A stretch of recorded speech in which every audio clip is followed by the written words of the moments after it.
Hello, this is Julian with Coffee Reviews, and today we'll be reviewing the Bombe Natural Processed Ethiopia from Banibeans Coffee Roasters. And there's the bag right there.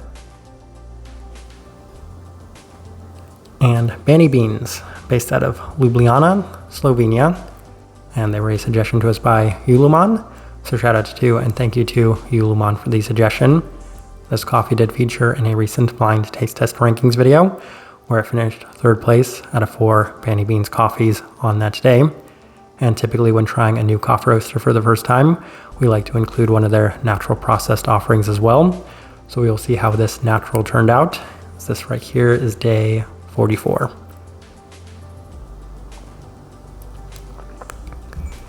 And recipe we went with for this coffee was our standard recipe, which is a 16:1 water to coffee ratio, brewed at 96 degrees Celsius, about 205 degrees Fahrenheit. I actually preferred this one to the Chemex, which indicates a more medium grind.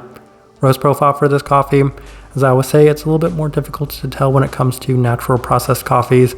But that being said, this one is very much in line with the other Banibeans coffees that we're going to be discussing. And in our previous Banibeans review, we said that their coffees remind us of somewhere between Doc's really light coffees as well as Kawa's maybe not quite as light coffees, which is to say that this one's still a pretty light coffee by most standards and metrics, if not necessarily an overly light coffee. With all of that out of the way, let's go and start discussing this one. Day 20, first impression, and that was the blind taste test day. And immediately I noticed a fair bit of the natural characteristics right at the start, as it offered a vintage blueberry fermentiness to an otherwise clean base. In addition to that, there is an interesting citric quality, as well as a lingering, long-lasting finish. So for the most part, a pretty solid start. We continue on to day 23, as we opted for the Chemex, and the cup initially trends in the direction of being on the cleaner side of natural processed coffees, but as it does cool down, it opens up with more of the fermenty as well as graining qualities that can be synonymous with natural processed Ethiopian coffees. In addition to that, there is a slight tea-like quality to it, with an interesting herbal spiced component. A little different from your average natural processed Ethiopian coffee, but for the most part, still pretty solid this second time around. Day 26 opted for the April brewer, and interestingly enough, the cup is the most tame it has been up to this point, while it does offer a lingering fermenty berry attribute as well. The listed bergamot is a little bit more present, as there's a spiced citric quality to the cup, a little harsh in the finish as it feels slightly uneven with the brightness. So for me, this one was my least favorite day up to this point. We continue on to day 28. We opted for the V60 with higher temperatures and a more fine grind, and the cup continues to remain on the verge of being a little bit too heavy and fermenty, as it does offer a fair bit more of the berry aspect. Yet again, it still feels on the slightly cleaner side of those natural processed coffees, with a brown candied attribute as well as more of the citric components in a sweeter sense. So it's been pretty consistent so far, with the exception of that April brewer day. But we continue on to day 31 as we go back to the Chemex with the same adjustments, and the cup continues to remain pretty clean for a natural processed coffee, as on this day it's offering more of the brown candied sweetness with a slight robust chocolate in the finish.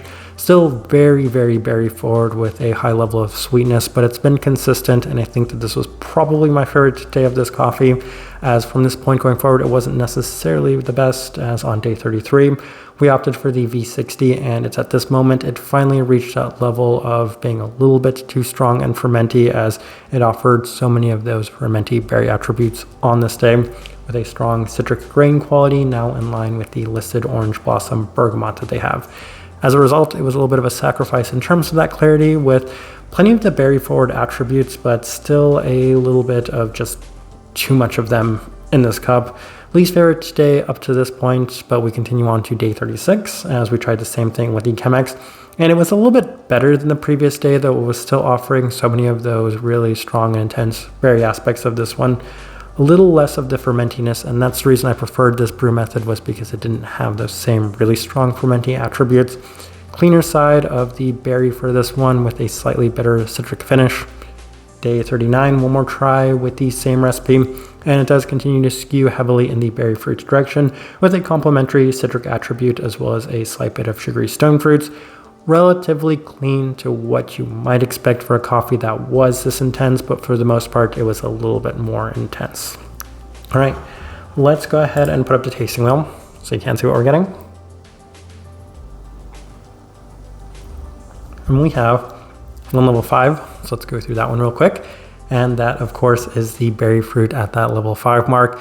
And as I've insinuated right from the start, it does offer a very intense berry attribute right at the onset. It's the most distinct and pronounced thing for me in this coffee. Interestingly enough, if I recall correctly, I don't think that they have like a specific berry note on this coffee. I'm just going to double check here. Orange blossom, bergamot, and kiwi. Yeah, that's what was always interesting to me about this one, is it just feels like a vintage, berry forward, natural processed Ethiopian coffee. Nonetheless, maybe it was a little bit more in line with that kiwi, but as I've said in previous videos, I don't necessarily detect kiwi too distinctly most of the time. For me, this one was a lot more of those traditional berry components to it in a very strong and pronounced manner. Then we have quite a few level 4s. We'll start with the finish, level 4. I think that's probably the biggest saving grace for this coffee, is that even with it being so intense in that specific direction, it's not an overbearing or long-lasting finish to the cup, which at times can make them extremely undesirable for me. So keeping that there at that level 4, though admittedly on the higher side of the level 4, is going to be a big win for this coffee. Sweetness level 4, it's a very sweet coffee. I was fully expecting that given that it was a natural processed coffee, but I actually did enjoy the sweetness given that once again it wasn't too overbearing. Acidity level 4, once again interesting to me. I do believe that Banibeans continues to focus a little bit more on the brightness of these coffees, as this one had a fair bit more brightness than I might have expected for this coffee. Nonetheless, level 4 mark, we continue on. Florality level 4. They do have that orange blossom note listed on here, which I know can go in a couple different directions, but given that this one had a slightly floral, herbal, spiced quality to it, that's why that florality reaches that level 4 mark for me. Citrus fruit, level 4. Once again, they had a little bit more of those citric notes to it, and those two things seem to go pretty well together. I could say it was like a floral citric component to it, and that's why both of them are reaching that level 4 mark, though they're a little bit of a note that's a little bit more unfamiliar to me, I would say. Quite a few level 3s. We will start with the stone fruit at level 3. I mentioned that there was a little bit of a sugary stone fruit attributes to it, a little bit more in line with like a mango for me, and that's why that scored right there at that level 3 mark. Body level 3. I think that's pretty interesting given that this one was made with the Chemex, which is to say that some of their coffees have had a little bit more body than I might have expected or anticipated going into them.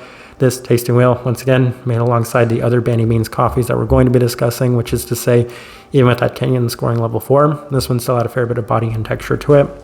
And then the last thing worth discussing in this tasting wheel is the cleanliness level 3. If I'm being completely honest, from the time I tried it, the first go around, all the way until the end, I was fully expecting it to end up at that level 3 mark. Even if I said this first try is offering a little bit more cleanliness for a natural processed coffee, it certainly wasn't as clean as a lot of the other coffees that we're going to be discussing from them. And in addition to that, it's not quite as clean as I would hope for or expect from a natural processed Ethiopian coffee. Well, hope for, I should say. It's actually better than I would expect from most natural processed Ethiopian coffees this day. So as I'm looking at this tasting wheel, I do think it's a pretty good representation of what I was getting from this coffee. So my overall thoughts and impressions of this coffee. So with the Kenyan coffee, it was a little too savory for me, and that as a result did seem to hinder the overall clarity as well as the sweetness. And this one for me, once again, did seem to be hindered by the fact that it did not reach that level 4 in terms of the clarity, as I had initially gotten the impression that it was on the slightly cleaner side of the natural processed Ethiopian coffees. By the end, it was a little bit more in line with what I traditionally experienced from natural processed Ethiopian coffees, and a really big deal for me is getting to the level 4 mark in terms of both the sweetness as well as the clarity. And given that this one didn't quite reach that mark, it's not necessarily going to be my favorite natural processed coffee. So I did have to say that there were some really nice things that I did take away from it, including the fact that the berry intensity got to the level it did without it being too overbearing or too sweet in those regards. So that's why I wanted to give them some credit for this coffee, even if this one was also not necessarily my favorite. Type of person I would suggest this coffee to. First and foremost, I want to focus on two things specifically when it comes to this coffee, and that is, of course, the very strong berry attribute, because this one did skew and continue to be in that direction for the entirety of the time that I was drinking it.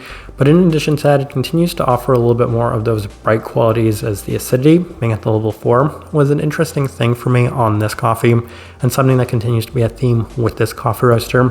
So those are the first two things I would keep in mind with this one, in addition to that lighter profiled aspect of it. but at the same time keeping some really nice balance as it doesn't skew too heavily in terms of the finish or the sweetness, which can be a really positive thing when it comes to these natural processed coffees. So I feel like that's the best way I can direct somebody and the best way I can leave this review. If you by chance had an opportunity to try this coffee, I'd love to know your thoughts and impressions of it as well. If you're enjoying the content, give this video a like, subscribe if you're not already subscribed.